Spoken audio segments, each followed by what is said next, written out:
What's going on, guys? My name is Tommy. Welcome back to the channel and welcome back to another episode of Wednesday Afternoon Worship. Today, Mr. King wants us to do a little bit of homebrew. We're diving into the mythology of the people who lived in the Baltic back in the ancient days, and we're homebrewing up Dievas, their head deity. And this one is, in fact, a doozy.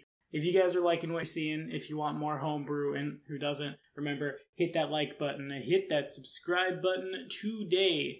This episode of Wednesday Afternoon Worship was brought to you in part by Soma Valian. Thanks so much for your help, my friend. Now, let's hit it. Okay, so, full disclosure, this is probably the most difficult deity I've ever homebrewed. It's probably the most difficult anything I've ever homebrewed in my career as a tabletop guy, because there's just so little information on this deity. Most of it has been lost to time, lost to the ages.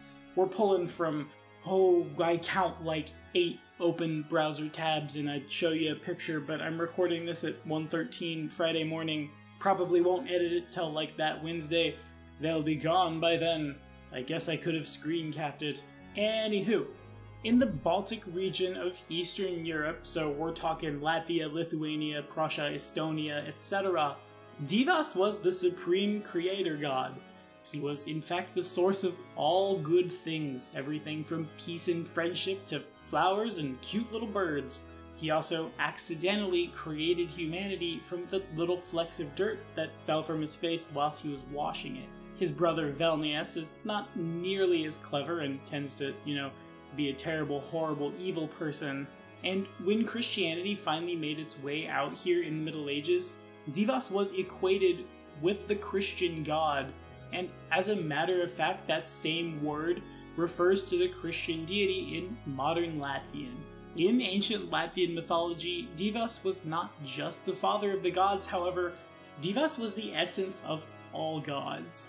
Every other deity was a different aspect or manifestation of Dievas, and that is where our deific obedience comes in. Today, we're going to do basically the only thing I can really think of to do this guy justice, and I'm not even going to lie, for like an hour recording this video, I stared at nothing trying to build a thing, thinking about just tapping out, because this is really hard. But hey, if every other god is merely just an aspect of this one true god, why not reflect that in the deific obedience? To perform Dievas' deific obedience, choose an obedience from a being with an alignment within one step of your own that grants deific obediences, and perform it. At the end of your obedience, reflect on the fact that all beings of worship are but another manifestation of Dievas himself, and in return you gain the bonus that obedience usually provides to followers of the being you chose.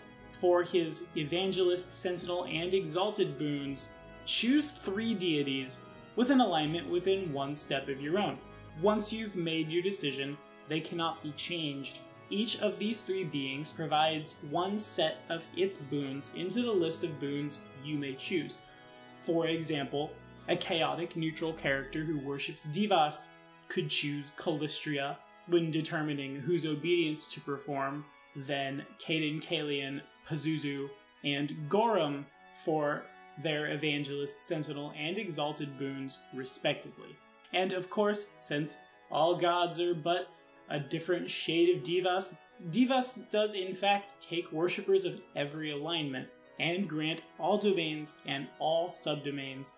Literally, we're just going to do a mix and match here, because that's on flavor for this deity. It is unfortunate that there is not any more information, at least not that I can find, on this god, other than things like he from time to time leaves the mountain and takes part in the everyday life, a la Odin, or any other gods of moral law, judges of humanity, sky gods, etc. Why not? A little mix and match never hurt anybody, and again, it is in fact on flavor, so I'll take it.